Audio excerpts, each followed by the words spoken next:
अस्सलाम वालेकुम, मैं हूं डॉक्टर फिजा खान और मैं हूं पाकिस्तान दरपर्दा में। आज आपको बताएंगे आलमी मंजरनामे में पाकिस्तान का मौक़िफ़ व भारत की दोगली पॉलिसी कामयाब कौन।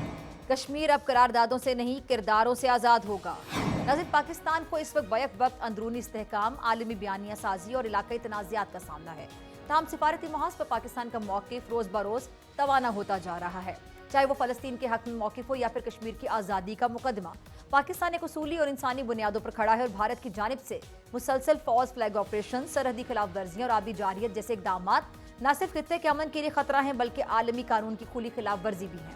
इसके बावजूद मगरबी ताकतें भारत को एक स्ट्रैटेजिक पार्टनर के तौर पर देखती हैं, जो कि आलमी इंसाफ के दावों पर एक तमाचा भी है। इस वक्त आलमी बिरादरी की नज़र इसराइल, भारत और दीगर इंतहा पसंद रियासती पॉलिसीज पर मरकूज है।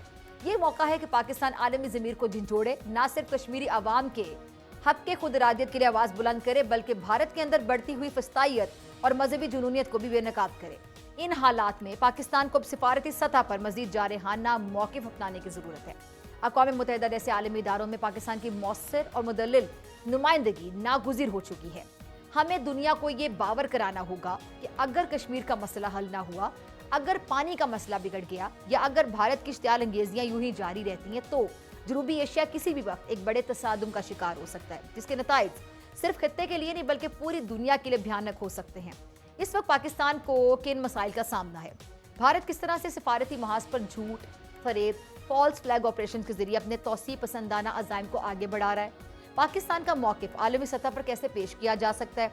भारत के झूठे बयानिए को बेनकाब करने के लिए हमें किस हिकमत अमली की ज़रूरत है?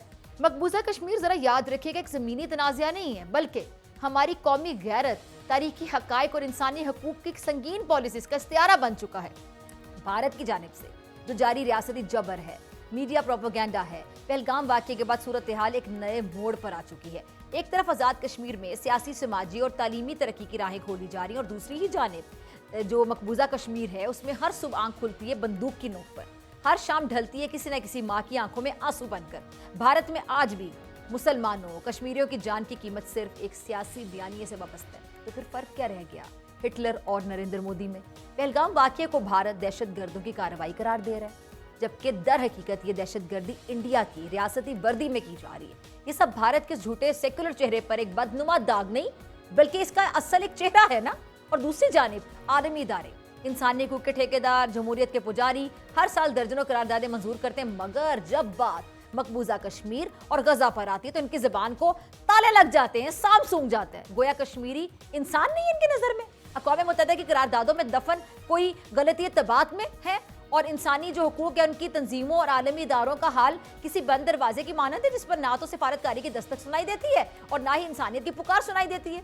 इंसानी हकूक़ एक सवाल है जो इंसानियत के ऐवानों के दरो दीवार से सर टकरा रहा है और आलमी बिरादरी अभी तक अपने ज़मीर पर पहरा बिठाए बैठी है। अब वक्त है कि हम अपनी आवाज़ की गूंज को तवाना करें। अब वक्त आ गया है कि हम मज़ाहमत को सिर्फ नारा नहीं बल्कि स्ट्रैटेजी अपनाएं, ठोस हिकमत अमली और इस जो आलमी मुनाफ़क़त है इसको आईना दिखाएं, खुलकर आईना जो इसराइल के कैदियों के लिए अश्क बहाती है, जबकि गजा और कश्मीर में जो खून बहता है उसकी ज़मीर पर असर तक नहीं करता। और इन सब के बीच आज़ाद कश्मीर की क़यादत इस बहरानी माहौल में किस तरह अपने लोगों की नुमाइंदगी कर रही है? भारत की जानिब से बार बार लाइन ऑफ कंट्रोल की खिलाफ वर्जियों पर क्या मौक़िफ़ इख्तियार किया जा रहा है? क्या पाकिस्तान की जानिब से मुनासिब सिफारती और इखलाकी रद्द-ए-अमल दिया जा रहा है? क्या हम अब भी सिर्फ एहतजाज पर इत्तेफा करेंगे? क्या हम अब भी आलमी ज़मीर की बेदारी के मुंतज़िर रहेंगे या फिर अपनी जंग खुद लड़ने का वक्त आ चुका है? नाज़रीन, इन तमाम सवालों के जवाब लेने के लिए ब्रेक के बाद मेरे साथ मौजूद होंगे वज़ीर-ए-आज़म आज़ाद जम्मू कश्मीर चौधरी अनवारुल हक साहब।